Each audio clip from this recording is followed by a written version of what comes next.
हाय, hello, नमस्कार.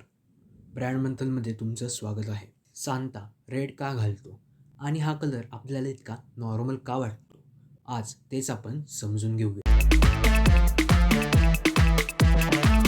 एक छोटा प्रयोग करूया. डोळे बंद करा. क्रिसमस इमॅजिन करा. काय दिसतं? रेड कलर डेकोरेशन, रेड कपड्यातला सांता आणि कुठे ना कुठे कोका कोला. आता एक प्रश्न, हे आपण ठरवलंय का, की आपल्याला हळूच शिकवलं गेले? आजची गोष्ट कलरबद्दल नाही. आजची गोष्ट आहे आपल्या डोक्यात नॉर्मल कसं तयार केलं आहे. कोका कोला येण्याआधीही क्रिसमस होतं, सांता पण होता, पण तो आजच्यासारखा फिक्स्ड नव्हता. 1800च्या काळात सांता कधी ग्रीन, कधी ब्राऊन, कधी ब्लू. कुठे तो सॅन्ट वाटायचा, कुठे मिस्टेरियस, तर कुठे थोडा स्केरी. रेड कलर वापरात होता कारण थंडीमध्ये उबदार वाटतो, सणांमध्ये लगेच लक्ष वेध, जॉय आणि सेलिब्रेशन दाखवतो. पण रेड कंपल्सरी नव्हता, आजच्या सारखा ठरलेला नव्हता. 1931 साल, विंटर सीझन. कोका कोलासमोर एक मोठा प्रॉब्लेम होता. थंडीत थंड ड्रिंक कोण पिणार? कोका कोलाने प्रोडक्ट बदलला नाही, वेदर बदलला नाही, प्राइस कमी केली नाही. त्यांनी एकच गोष्ट बदलली, ती म्हणजे स्टोरी. आर्टिस्ट हॅडन सनब्लोम ने सांताला हसवतं बनवलं, फ्रेंडली केलं आणि रेड व्हाईट सूट कन्सिस्टंटली वापरला. सांता आता दूरचा शांत नव्हता, तो आपल्यासारखा वाटायला लागला. रेड कलर रॅन्डम नाही.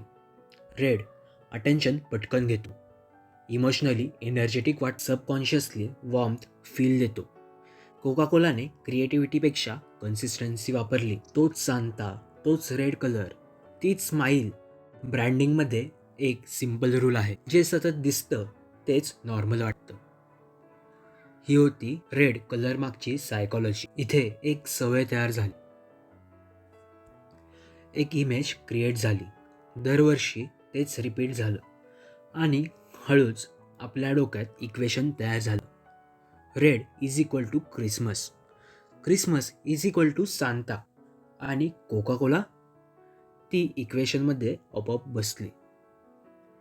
कोणी सांगितलं नाही, आपण स्वतः मान्य केलं.